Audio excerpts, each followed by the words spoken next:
அனைவருக்கும் வணக்கம். நாம பேசிட்டு இருக்கிற இந்த நேரம், அதாவது 22ஆம் தேதி சரியா சொல்லணும் அப்படின்னா 1:19. இந்நேரம் திமுகவுடைய முகாம்ல சும்மா அள்ளு விட்டுருக்கோம். அப்படியே உறைஞ்சு போய் நின்றுருப்பாங்க. என்னடா அது இப்படி ஆயிருச்சு, அடுத்து நம்ம என்ன பண்ண போறோம் அப்படின்னு சொல்லி. அப்படி ஒரு தரமான சம்பவம் ஒண்ணு நடந்திருக்குது. இன்ஸ்டாகிராம்லாம் சொல்லுவாங்க பாருங்க, கரூர்ல ஒரு தரமான சம்பவம் நடந்துச்சுங்க அப்படின்ட்டு. அந்த மாதிரி சம்பவம் இல்ல. இது உண்மையாவே தரமான சம்பவங்க. இன்னைக்கு காலையில தமிழக வெற்றி கழகம் சார்பில் விஜய் அவர்களுடைய தலைமையில் ஒரு கிறிஸ்துமஸ் விழா, சமத்துவ கிறிஸ்துமஸ் விழா அப்படின்னு சொல்லி ஒரு கொண்டாட்டம் காலையில் ஒரு 10:30க்கு ஆரம்பிச்சு 12:45 1 மணி வரைக்கும் நடந்துச்சு. அந்த நிகழ்வை வழக்கமாக ஒரு நிகழ்வு, இந்த மாதிரி நிகழ்வு நடக்குது அப்படின்னா முக்கியமானவங்க என்ன பேசுறாங்க அப்படின்றத மட்டும் தான் நான் பார்ப்பேன். இந்த நிகழ்வை ஆரம்ப நிமிடத்திலிருந்து கடைசி நிமிடம் வரைக்கும் உட்காந்து நான் ரொம்ப கூர்ந்து கவனிச்சிட்டு இருந்தேன். என்னப்பா நீ கிறிஸ்டியனு, அதனால அந்த ஒரு மதப்பற்றுல நீ பார்த்துருப்ப அப்படின்ட்டு. இல்லைங்க, அதுக்காக நான் பார்க்கல. இங்க கிறிஸ்தவர்களாக இருக்கக்கூடியவர்கள் கண்மூடித்தனமாக திமுக தான் நமக்கு பாதுகாப்பு அப்படின்னு சொல்லி காலங்காலமாக திமுக பின்னாடியே போயிட்டு இருக்காங்க இல்லையா, மந்தைகள் போல. இதுக்கு எப்படா ஒரு மாற்றம் வரும், ஒரு விடிவு காலம் வரும். அவங்க திமுக பின்னாடி போகக்கூடாது. இப்போ உனக்கு பாஜக உனக்கு ஆபத்து, பாஜக சரியில்லை அப்படின்னு நீ சொல்ற அப்படின்னா அதுக்கு மாற்றுன்னு சொல்லி திமுகவை நம்புற பாரு, திமுக தான் பாதுகாக்குன்னு சொல்லி, அது இன்னும் ஆபத்தான பார்வையாக இருக்கிறது. உங்களுடைய இந்த சுயநலமான ஒரு பார்வை காரணமாக இங்க இருக்கக்கூடிய மற்ற எல்லாரும் கோடிக்கணக்கான மக்கள் பாதிக்கப்படுறாங்க. ஏன்னா ஒவ்வொரு தொகுதியிலுமே ஓட்டு எண்ணும் போது மற்ற கட்சிகள்லாம் ஜீரோல இருந்து எண்றாங்க அப்படின்னா, திமுக மட்டும் அங்க கிறிஸ்தவர்கள் இஸ்லாமியர்கள் அதிகமாக இருக்காங்கன்னா அவங்களுடைய முதல் ஓட்டே 20,001 30,001 அப்படின்றது தான் அவங்களுடைய எண்ணிக்கை ஆரம்பிக்குது. அந்த மாதிரி கொத்து கொத்தாக அவருடைய சமூகம் அங்க போய் ஓட்டு போட்டுருக்குது. காரணம் அவர்களுக்குள் ஏற்படுத்தி வைக்கப்பட்டிருக்கிற அந்த இன்செக்யூரிட்டி. அந்த இன்செக்யூரிட்டியை ரொம்ப தெளிவா திமுக ப்ளே பண்ணி என்ன பண்ண ஆரம்பிக்கிறாங்க, அழகா ஒட்டுமொத்தமாக அந்த வாக்குகளை கவர்ந்து கொண்டு வந்தார்கள். இந்த சூழ்நிலையில் இதுக்கு யார் தாண்டா முடிவு கட்டுறது அப்படின்னு பார்த்துட்டு இருக்கும்போது அண்ணன் சீமான் அவர்களுடைய வருகை ஒரு தாக்கத்தை ஏற்படுத்தியது, ஒரு குறிப்பிட்ட அளவு தாக்கத்தை ஏற்படுத்தியது. தமிழ் தேசிய அரசியலை பேசி கிறிஸ்தவர்கள் மத்தியில் அவர் ஒரு தாக்கத்தை ஏற்படுத்தினார். ஓரளவுக்கு அவரால் அதை கொண்டு போக முடிஞ்சு. ஆனாலும் கூட பெரும்பாலான கிறிஸ்தவர்கள் இன்னும் அந்த திமுக மயக்கத்திலும் கருணாநிதி அவர்களுடைய மயக்கத்திலும் இருந்துட்டு இருந்தாங்க. இந்த சூழல்ல விஜய் அவர்கள், அவர் பிறப்பால் ஒரு கிறிஸ்தவராக, ஏன் அவருடைய லெட்டர் பேட்லேயே பார்த்தீங்கன்னா ஜீசஸ் சேவ்னு போட்டு ஜீசஸ் சேவ்ஸ் அப்படின்னு சொல்லி போட்டு ஜோசப் விஜய் அப்படின்னு சொல்லி போட்டிருந்தாரு. ஒரு மிகப்பெரிய சர்ச்சை வந்தப்ப. அப்படின்னும் போது அவரே அரசியல் களத்துக்கு வராருன்னும் போது இனிமேலாச்சும் இவர்களுடைய இந்த திமுக மீது இருக்கிற அடிமைத்தனம் இனிமேலாச்சும் கொஞ்சம் குறையுமா, மீண்டு வருவார்களா அப்படின்னு சொல்லி நம்ம பார்த்துட்டு இருந்தோம். ஏன்னா இந்த பிள்ளையும் கிள்ளி விட்டுட்டு தொட்டிலையும் ஆட்டி விடுற அரசியலை திமுக தொடர்ந்து பண்ணிட்டு இருக்குது. அதன் மூலமாக ஒரு அச்ச உணர்வை ஏற்படுத்தி ஓட்டுகளை அப்படியே அள்ளிட்டு இருக்குது. இது முதல்ல முற்று பெற வேண்டும் அப்படின்னு சொல்லி நம்ம பார்த்துட்டு இருந்தோம். அதுக்காக தான் இந்த கிறிஸ்மஸ் விழா ஆரம்பத்திலிருந்து முழுமையாக நான் பார்த்தது காரணம், ஒரு கிறிஸ்டியன் பாயிண்ட் ஆஃப் வியூல இருந்து. ஊரில் இருக்கக்கூடிய, நகரத்தில் இருக்கக்கூடிய, கிராமத்தில் இருக்கக்கூடிய, அது எந்த சபையாக இருந்தாலும் சரி, சிஎஸ்ஐ சபையாக இருந்தாலும் சரி, ஆர்சி சபையாக இருந்தாலும் சரி, அல்லது இன்னும் தனிச்சு இயங்கக்கூடிய சபைகளாக இருந்தாலும் சரி, அந்த சபைக்கு போகக்கூடிய ஒரு கிறிஸ்டியனுடைய பாயிண்ட் ஆஃப் வியூல இந்த நிகழ்வு என்ன தாக்கத்தை ஏற்படுத்தும் அப்படின்னு தெரிஞ்சுக்கிறதுக்காகவே நான் அதை முழுமையாக பார்த்துருந்தேன். முதல்ல 2 நாளைக்கு முன்னாடி திமுக ஒரு கிறிஸ்துமஸ் நிகழ்வு நடத்தினாங்க இல்லையா, ஸ்டாலின் அவர்கள் கலந்துக்கிட்டாரு, உதயநிதி ஸ்டாலின் அவர்கள் கலந்துக்கிட்டாரு. அதில் அவங்க பேசின பேச்சுகள் இன்னும் கூடுதலாக என்னை உண்மையிலேயே சொல்கிறேன். நான் இந்த தீவிர கிறிஸ்தவ மதப்பற்று, கிறிஸ்தவ அடிப்படைவாத சிந்தனை கொண்டவங்களாம் நான் கிடையாது. நான் எல்லாமே இங்கே ஒற்றுமையாக நல்லா இருக்கணும் அப்படின்ற பார்வையில் மட்டுமே நான் பார்க்கக்கூடியவங்க. அவங்களுடைய வழிபாடு உரிமை அவங்களுக்கு முழுசாக கிடைக்கணும் அப்படின்னு பார்க்கக்கூடிய ஆள் நான். அப்படின்னும் போது திமுக என்ன பண்ணிச்சு 2 நாளைக்கு முன்னாடி கிறிஸ்துவ விழா அப்படின்ற பேர்ல பார்க்கும்போது முழுக்க முழுக்க அந்த மேடையிலுமே அவங்க விஷத்தை தான் கக்கிட்டு இருந்தாங்க. அங்கங்க பேச்சாளர்களை வச்சுக்கிட்டு அவங்க கூட்டிட்டு வர்ற சில பாதிரியார்கள், அவங்க கூட்டிட்டு வர்ற சில அரசியல் தலைவர்கள் அங்க உட்காந்துட்டு அரசியல் பேசிக்கிட்டு மற்றவங்களை திட்டிக்கிட்டு, கிறிஸ்துமஸ் விழா அப்படிங்கிறது கிறிஸ்துவுடைய பிறப்பை கொண்டாடுகிற ஒரு நாள். அங்க உட்காந்துக்கிட்டு கிறிஸ்துவுக்கு மையம் படுத்தி கொடுக்காம, அவருக்கு இம்பார்ட்டன்ஸ் கொடுக்காம முழுக்க முழுக்க அங்க ஏதோ இயேசுநாதர் போல ஐயா ஸ்டாலின் அவர்களையும் உதயநிதி ஸ்டாலின் அவர்களையும் வைத்துக்கொண்டு அவர்கள் வந்ததுதான் இவர்களுக்கு மிகப்பெரிய பெருமை என்பது போல அவர்களை புகழ்ந்து கொண்டு பேசிக்கொண்டு மற்றவர்களையும் திட்டிக் கொண்டு இது ஒரு கிறிஸ்துமஸ் விழா அப்படின்ற மாதிரி ஒரு அரசியல் நிகழ்வாக அவங்க நடத்திட்டு இருந்தாங்க. இதுல போக இன்னொரு கூடுதலான கொடுமை என்னன்னா, உதயநிதி ஸ்டாலின் அவர்கள் பேசும்போது பேசுறாரு, இதை மானமுள்ள கிறிஸ்தவர்கள் யாராச்சும் இதை பாருங்க, உங்களுக்கு உரைக்குதா, உங்களுக்கு ஏதாச்சும் தோணுதா அப்படின்னு சொல்லி எனக்கு பதில் சொல்லுங்க. அதாவது கருணாநிதி அவர்களுடைய கொள்கை நல்லா பார்த்துக்கங்க. இயேசு போல வாழ்ந்தவர்கள் தான் ஈவே ராமசாமியும் கருணாநிதியும். அதாவது பெரியாரும் கருணாநிதியும் இயேசு போல வாழ்ந்தார்களாம். இயேசு அவர்கள் பிறந்து 33 வருஷம் இந்த பூமியில் வாழ்ந்தார். அதுக்கப்புறம் தன் உயிரை தியாகமாக கொடுத்து அவர் விண்ணேற்றம் அடைந்து அவர் போனார். கருணாநிதி அவர்கள் 90 வயதுக்கு மேலே வாழ்ந்தார். ஈவேரா அவர்கள் 90 வயதுக்கு மேலே வாழ்ந்தார். அவங்க அப்படி தான் வாழ்ந்தாங்களா? இயேசுநாதர் வாழ்ந்த வாழ்க்கையை தான் அவங்க வாழ்ந்தாங்களா? தன்னை போல பிறரையும் நேசி அப்படி நேசினார் சொன்னாரே, அப்படிதான் கருணாநிதி அவர்கள் நேசிச்சாரா?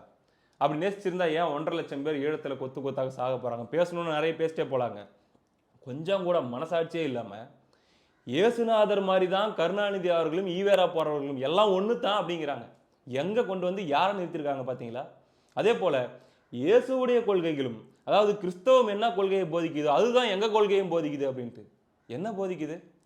அதாவது கிறிஸ்தவம் சொல்லுது என்ன பைபிளில், நீ வந்து கொலை செய்யாதிருப்பாயாக, விபச்சாரம் செய்யாதிருப்பாயாக, களவு செய்யாதிருப்பாயாக, பிறருடைய பொருள் பிறருடைய மனைவி மீது ஆசை கொள்ளாதிருப்பாயாக. அதோட நீ சாலையில் நடந்து போகும்போது உனக்கு எதிரில் வர்ற இன்னொருத்தருக்கு சொந்தமான பெண்ணை நீ தவறான பார்வையோடு பார்த்தாலே, அந்த மாதிரி பாலியல் கண்ணோட நீ பார்த்தாலே நீ உன் மனதளவில் விபச்சாரம் செய்ததுக்கு அர்த்தம் அப்படின்னு சொல்லி பைபிள் சொல்லுது. அப்படித்தான் உங்கள் கொள்கையெல்லாம் சொல்லுதா? என்ஜாய்மெண்ட் வித்தவுட் ரெஸ்பான்சிபிலிட்டி அப்படின்னு சொல்லி எங்கள் ஐயா பெரியாரே சொல்லியிருக்காரு அப்படின்ட்டு வீரமணி அவர்கள் பெருமையாக சொல்கிறார். என்ஜாய்மெண்ட் வித்தவுட் ரெஸ்பான்சிபிலிட்டினா என்ன? எந்த விதமான பொறுப்புணர்வும் இல்லாமல், அதாவது கிட்டத்தட்ட விலங்கினங்கள் போல எந்த விதமான கட்டுக்கோப்பும் இல்லாமல் என்ஜாய் பண்ணு. இதைத்தான் எங்கள் பெரியார் சொல்லியிருக்காரு. இன்னும் எத்தனை எத்தனை இவர்கள் பெண் உரிமை அப்படின்ற பேரில் இவங்க சொல்லிட்டு இருந்த விஷயங்கள் என்னென்னா, இன்னைக்கு ஈவேராயிஸ்டுகள் பெரியாரிஸ்டுகள் என்ற பெயர்களில் அவர்கள் போதித்து கொண்டு வருகின்ற இந்த குடும்ப கட்டமைப்பை சிதைக்கிறதுக்கான விஷயங்கள் என்னென்ன, இதை கொண்டு வந்து ஒப்பிட்டு கிறிஸ்தவமும் எங்களுடைய கொள்கையும் ஒன்று தான் சொல்லுது அப்படின்ற மாதிரிலாம் பேசிட்டு போனது எவ்வளோ பெரிய விஷயம். இதை பார்க்கும்போது எனக்கு தோணுச்சு, இதுக்கு மேலேயும் கிறிஸ்தவர்கள் இதையும் பார்த்துக்கிட்டு இவங்களுக்கு போய் ஓட்டு போட்டாங்கன்னா இவங்களுக்கெல்லாம் மனசாட்சியே இல்லை. இவங்களுக்கு இனிமேலாச்சும் புரிதலை ஏற்படுத்துறதுக்கு யாரா வரப்போகிறாங்க அப்படின்னு பார்த்துட்டு இருக்கும்போது தான் இந்த கிறிஸ்துமஸ் விழாவை விஜய் அவர்கள் நடத்த வேண்டும்னு எனக்கு ஒரு எண்ணம் வந்துச்சு. நான் வந்து ஒரு பதிவு கூட போட்டிருந்தேன், நீங்கள் ஒரு கிறிஸ்துமஸ் விழாவை நடத்துங்க அப்படின்ட்டு. கரெக்டாக நான் சொல்கிறேன், சொன்னதுக்கு 1 மணி நேரத்துக்கு முன்னாடி அனௌன்ஸ்மெண்ட் வந்திருக்குது, இப்படி நாளைக்கு நடக்க போகுது அப்படின்னு சொல்லி எனக்கு தெரியல. அதுக்கப்புறம் தான் வந்து எல்லாம் கமெண்ட் செக்ஷனில் சொன்னாங்க. அப்போ நான் இது என்னென்ன, ஏன்னா இதை தமிழ்நாட்டில் இருக்கக்கூடிய கிறிஸ்தவ வாக்காளர்கள் எல்லாருமே இந்த நிகழ்வை பார்க்க போகிறாங்கன்னு எனக்கு நல்லாவே தெரியும். உற்று கவனிக்க போகிறார்கள் அவர்கள் எந்த சபை சார்ந்தவர்களாக இருந்தாலும். அப்போ இந்த நிகழ்வு என்னவா நடக்க போகுது? முழுக்க முழுக்க விஜய் அவர்களை புகழ்ந்து தள்ளி கொண்டு பயங்கரமாக அவரை பற்றியே பேசிக்கிட்டு ஒரு மாதிரி அது ஒரு கட்டத்தில் எரிச்சல் ஏற்படுத்துகிற மாதிரி ஆயிடக்கூடாது. அப்போ இது ஒரு முறையா உண்மையிலேயே கிறிஸ்துமஸ் விழா அப்படிங்கிறது கிறிஸ்துமஸ் விழா மாதிரி தான் நடக்குதா?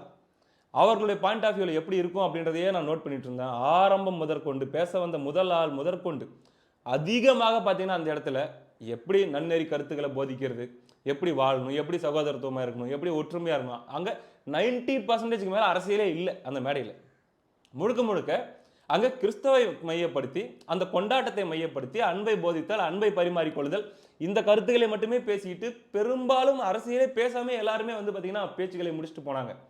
ஒருத்தரும் ஒரு சபையை சார்ந்த தலைவர்களாக இருக்கக்கூடியவங்க. இப்போ ஜெர்சன் எடின்புரோன்னு சொல்லி ஒருத்தர் பேசினார்னா அவருக்கு வந்து இளைஞர்கள் மத்தியிலே ஆகட்டும், பொதுவாக கிறிஸ்தவ இளைஞர்கள் மத்தியில் பல லட்சக்கணக்கான ஃபாலோவர்ஸ் இருக்காங்க. அவர் சொன்னால் அப்படியே கேட்கக்கூடிய ஆட்கள். கோட்டு போட்டு ஒருத்தர் பேசினார்ல அவர், அந்த மாதிரி ஒவ்வொருத்தரும் இன்னொரு பேராயர் பேசுறாரு. என்ன சொல்றாரு, 234 தொகுதியில் இவர் ஒருத்தர் தான் எனக்கு தெரிஞ்சு அரசியலாக பேசினவர்.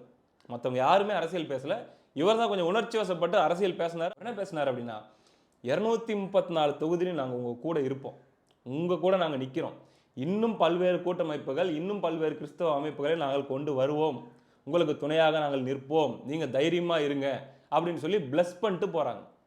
இதில் வழக்கமாக ஐயா ஸ்டாலின் அவர்களோ இந்த உதயநிதி அவர்களோ இவங்க கருணாநிதி அவர்கள் காலத்துலேருந்து இவங்க கலந்துக்கிட்டாங்கன்னா இவங்க காலுக்கு பூ போடுற மாதிரி, இவங்க தலைக்கு பூ போடுற மாதிரி அங்கே இருக்கக்கூடிய ஃபாதர்கள் அங்கே இருக்கிறவங்களாம் வந்து இவங்கள பெரிய ஆள் மாதிரி பண்ணிட்டு இருப்பாங்க. ஆனால் இந்த மேடையில் பார்த்தீங்கன்னா விஜய் அவர்கள் தன்னை தாழ்த்துகிறாரு. அங்கே வந்திருக்கக்கூடிய மூத்தவர்களையும் அங்கே வந்திருக்கக்கூடிய அருட்தந்தைகளையும் அவங்கள வந்து அங்கே மரியாதைப்படுத்துகிறாரு. தன்னை வந்து அவரை ஹம்பிள் பண்ணிக்கிறாரு. அதை வந்து எல்லாருமே பார்த்து மெய்சிலித்து போகிறாங்க. இது ஏன் நான் சொல்கிறேன், இதெல்லாம் நான் ஏன் சொல்லணும் அப்படின்னா, இதை ஒவ்வொரு கிறிஸ்தவர்களும் இப்போ பார்த்து முடிச்சிருப்பாங்க. இந்நேரம் பார்க்காதவங்க இதுக்கு அடுத்தடுத்து யூடியூப்பில் உட்காந்து பார்த்துட்டு இருப்பாங்க. ஒவ்வொருத்தருக்கும் போய் சேரப்போகிறது. இது ஒரு மிகப்பெரிய மெசேஜை கன்வே பண்ண போகிறது. அதில் மறைமுகமாக ஒரு ஃபாதர் வந்து ஒரு சின்ன விஷயத்தை மட்டும் சொல்லிட்டு போனார். அதாவது உங்களுக்கு எதிராக என்னென்ன மாதிரியான சூழ்ச்சிகள்லாம் கொண்டு வரப்பட்டு எப்படிலாம் உங்களை பண்ணணும்னு நினச்சாங்களோ அதுக்கு மாற்றாக நாங்கள் உங்களுக்கு துணையாக நிற்போம் அப்படிங்கிற ஒரு விஷயத்தையும் அவங்க சொல்லிட்டு போயிருக்காங்க. இது எல்லாமே சபைகளுக்கும் கிறிஸ்தவர்களுக்கும் கன்வே பண்ணப்படுகிற மெசேஜ் தான். கிட்டத்தட்ட 9% ஓட்டு அப்படி இருக்குது அப்படின்னா, இன்னும் கன்வெர்ட் ஆகிட்டு ஆனால் வந்து சர்டிஃபிகேட்டில் இன்னும் கிறிஸ்டியன் மாற்றாதவங்க இன்னொரு 3% 4% இருப்பாங்க அப்படின்னா, கிட்டத்தட்ட 12-13% ஓட்டை உட்காந்த இடத்துலேருந்து சொகுசாக திமுக இது வரைக்கும் சுவைத்து கொண்டிருந்தது. அதற்கான ஒரு முற்றுப்புள்ளி நிச்சயமாக அது ஒரு வெர்டிகல் ஸ்பிளிட் இந்த வாட்டி ஏற்படும் அப்படிங்கிறத இந்த நிகழ்வு மூலமாகவே நம்மளால் புரிஞ்சிக்க முடியுது. இது போக இன்னும் பல சபைகளில் இந்த வாட்டி விஜய்க்கு நம்ம துணை நிற்கணும் அப்படிங்கிற ஒரு முடிவு எடுக்கப்பட்டிருக்குது அப்படிங்கிறதையும் நம்ம பல்வேறு இடங்கள்லேருந்து கேள்விப்படுறோம். இதுதான் இன்னைக்கு திமுகவுக்கு மிகப்பெரிய கலக்கத்தை ஏற்படுத்தியிருக்குது. என்னை பொறுத்த வரைக்கும் தமிழக வெற்றி கழகம் ஆரம்பிச்சிருந்து பல்வேறு நிகழ்ச்சிகள் நடத்தினாங்க, பல்வேறு கூட்டங்கள் நடத்தினாங்க. அது எல்லாத்தை விட அரசியலில், வாக்கு அரசியலில் அரசியலே பேசாமல், யாரையுமே திட்டாமல், ஆனால் மிகப்பெரிய இம்பேக்டை ஏற்படுத்த போகிற ஒரு நிகழ்வு அப்படின்னா இந்த நிகழ்வு தான். விஜய் வந்து திமுகவை கடுமையாக பல மேடைகளில் திட்டினார் இல்லை, அந்த மேடைகள்லாம் கூட திமுக அந்த அளவு டேமேஜ் ஆச்சுன்னு தெரியாது. ஆனால் விஜய் அரசியலே பேசாமல் அங்கே ஒரு நிகழ்வு நடத்தி எல்லாருக்கும் மரியாதை செஞ்சு, அதுக்கப்புறம் அந்த குழந்தைகளோடலாம் சேர்ந்து அந்த கிறிஸ்மஸ் கொண்டாடி கிஃப்ட்ஸை ஷேர் பண்ணிக்கிட்டு, அப்புறம் வந்து பார்த்திங்கன்னா கேக்கை கட் பண்ணி அந்த குழந்தைகளோட நேரத்தை செலவிட்டு குழந்தைகளோட குழந்தைகளாகவே மாறி அந்த ஒரு நிகழ்ச்சி ஒன்று நடந்துச்சு இல்லையா, இது திமுகவுடைய முதுகெலும்பு உடச்சி போடும். பாதி பேர் கன்வின்ஸ் ஆனாங்கன்னா போதும், பாதி கிறிஸ்தவ சமூகத்தை சேர்ந்த பாதி பேர் கன்வின்ஸ் ஆனாங்கன்னா போதும், அங்கே திமுக அப்படியே சரசரன்னு சரிஞ்சு உளுந்து போயிடும். இந்நேரம் அதுக்கான அந்த பயத்திலையும் அந்த நடுக்கத்திலையும் இந்நேரம் அவங்க உட்காந்துட்டு இருப்பாங்க. இது போக கூடுதலாக நான் கவனித்த இன்னொரு விஷயத்தையும் நான் சொல்லணும் அப்படின்னு ஆசைப்படுறேன். அதாவதுங்க, இப்போ கிறிஸ்தவர்கள் வாக்கு அளிக்கிறாங்க அப்படின்னா பொதுவாகவே அந்த இன்செக்யூர் மனநிலை, தனக்கு ஒருத்தன் எதிரி அப்படின்னு சொல்லி ஒருத்தனை உருவாக்கி விட்டு அவங்ககிட்ட இருந்து உன்னை நான் பாதுகாக்கிறேன் அப்படின்ற ஒரு ரோலையே இந்த திராவிடம் பிளே பண்ணிட்டு இருக்கோம். அந்த எதிரின்னு சொல்லி ஒருத்தனை காட்டுறாங்க பார்த்தீங்களா, அவனை ஆபத்தானவனாகவும் அவனை வந்து பார்த்தீங்கன்னா டேஞ்சர் அப்படின்ற மாதிரியான இடத்துல வைக்கிறதுக்கான வேலையும் திமுகவே பண்ணும். எப்படி? தன்னுடைய இயக்கங்கள், சக இயக்கங்கள், தோழமை இயக்கங்கள், கொள்கை ரீதியான இயக்கங்கள் இருக்கக்கூடிய ஆட்களை வச்சு, இந்த கடவுள் நம்பிக்கை இல்லாதவர்கள் அப்படின்னு சொல்லக்கூடியவங்களை வச்சு அந்த இந்து மதத்தை டார்கெட் பண்ணி அதை இழிவுபடுத்துறது, அதை கொச்சப்படுத்துறது, அந்த கடவுளர்களை பற்றி அவமானமாக பேசுறது, ஆபாசமாக பேசுறது, இந்த மாதிரியான செயல்களை செஞ்சு ஒரு ஹீட்டான ஒரு அட்மாஸ்பியரை மெயின்டைன் பண்ணி அதுக்கப்புறம் இவங்களுக்கு பயம் வந்துருச்சுன்னு சொல்லி உங்களுக்கு நாங்கள் பாதுகாப்புன்னு சொல்லி இப்போ குன்றத்தில் போட்டாங்க பார்த்தீங்களா ஒரு நாடகம், அந்த மாதிரி இதை பண்ணாமல் விஜய் அவர்கள் என்ன மாதிரி அரசியல் எடுக்கிறாரு? கடவுள் நம்பிக்கையை நாங்கள் ஈவேராவே சொன்னாலும் கடவுள் நம்பிக்கை விஷயத்தில் அதை நாங்கள் மறுக்கிறோம். நாங்கள் அனைவருடைய கடவுள் நம்பிக்கையை நாங்கள் மதிக்கிறோம். யாரும் என்ன விருப்பப்படுறீங்களோ அதை நீங்கள் வணங்கிட்டு போங்க. இங்கே யாரும் ஒருத்தருடைய மத நம்பிக்கையை கொச்சைப்படுத்தி தான் இன்னொன்று நியாயப்படுத்தணுன்ற அவசியம் இல்லை. அதை பண்ணாமே நம்மளால் ஒற்றுமையாக சமத்துவமாக இருக்க முடியும் அப்படிங்கிற ஒரு ஸ்டைலை விஜய் கொண்டு வராரு இல்லையா, இது மிக மிக பாராட்டத்தக்க ஒன்று. இது அம்மையார் ஜெயலலிதா அவர்கள் இருந்த காலத்திலே ஆகட்டும், எம்ஜிஆர் அவர்கள் இருந்த காலத்திலையும் அதிமுக இதை மிக சிறப்பாக பண்ணிட்டு வந்தது. இந்த மற்ற மதத்தை சீண்டி விட்டு அதனால் ஒரு ஓட்டு அரசியல் பண்ணணும்னு சொல்லி அதிமுக அரசியல் பண்ணாது. எடப்பாடி பழனிசாமி அவர்கள் தலைமை வந்த பிறகும் கூட அதிமுக அந்த அரசியலை இப்போ வரைக்கும் பண்ணுறது இல்லை. ஆனால் அங்கே பாஜக கூட்டணி அப்படின்னு ஒரு ஃபேக்டர் அமைஞ்சிட்டதுனால ஏடிஎம்கேவா எந்த செயலையும் அந்த மாதிரி ஈடுபடலைன்னா கூட அந்த கூட்டணி இருக்கிறதுனால இது இன்னும் ப்ளஸ் பாயிண்டாக போயிடுச்சு திமுகவுக்கு. ஈஸியாக பார்த்து வந்து மொத்தமாக அந்த ஓட்டுகளை நம்ம அள்ளிட்டு போயிடலாம் அப்படின்னு சொல்லி இப்போ அதற்கான ஒரு முட்டுக்கட்டை போடப்பட்டிருக்கிறது. இது வெறும் கிறிஸ்தவர்களுக்கான விடிவு மட்டுமல்ல, இவர்கள் விழித்து கொண்டால்தான், இவர்கள் இந்த திமுகவை தாங்கி பிடிக்கிறதுலேருந்து இவங்க ஒதுங்கி வந்தாதான் மீதி இருக்கிற ஒட்டுமொத்த தமிழ்நாட்டு மக்களும் நிம்மதியாக இருக்க முடியும். போக கடைசியாக விஜய் அவர்கள் ஒரு கதை ஒன்று சொல்லி முடித்தார். அவர் பேசுனதே ஒரு 4 நிமிஷம் தான். அதில் பைபிள்லேருந்து ஒரு சின்ன கதை மட்டும் சொன்னார். என்னென்னா, ஒரு இளைஞன், அந்த இளைஞனை அவனுடைய சகோதரர்களே பார்த்தீங்கன்னா பொறாமை கொண்டு ஒரு பாழும் கிணத்துல தள்ளி விட்டுறாங்க. அதுக்கப்புறம் வந்து பல கஷ்டங்களை கடந்து வந்து அவன் அந்த நாட்டுக்கே ராஜாவாயிடுறான்.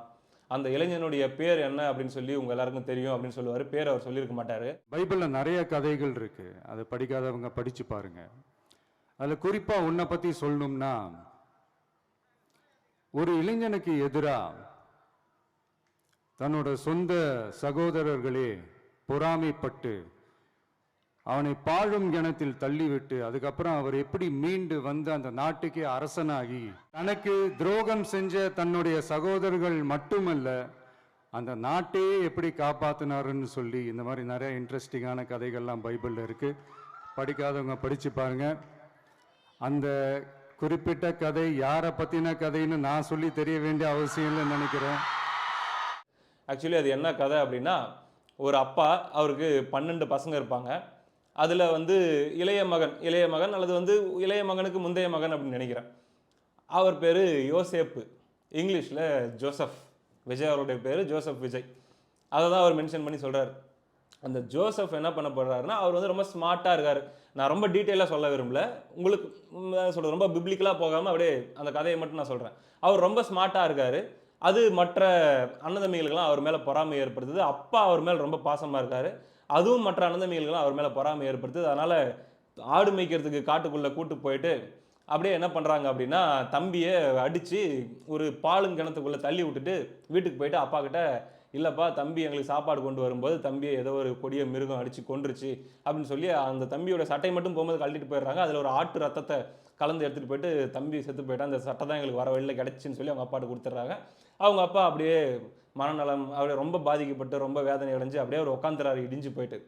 இப்போ அந்த குழிக்குள்ளே இருக்கிற அந்த பையனை என்ன பண்ணுறாங்கன்னா, அந்த வழியாக வந்த 2 வியாபாரிகள் பார்க்குறாங்க. ஒட்டகத்தில் வர வியாபாரிகள் பார்த்து தூக்கிட்டு வேற ஒரு தேசத்துக்கு கொண்டு போயிட்டு அடிமையாக வித்துடுறாங்க. அங்கே அடிமையாக வித்த இடத்துல ஒரு ஒரு மந்திரி மாதிரி இருக்கிறவருடைய வீட்டில் சர்வெண்ட்டாக இந்த பையன் இருக்கார், இந்த ஜோசப்.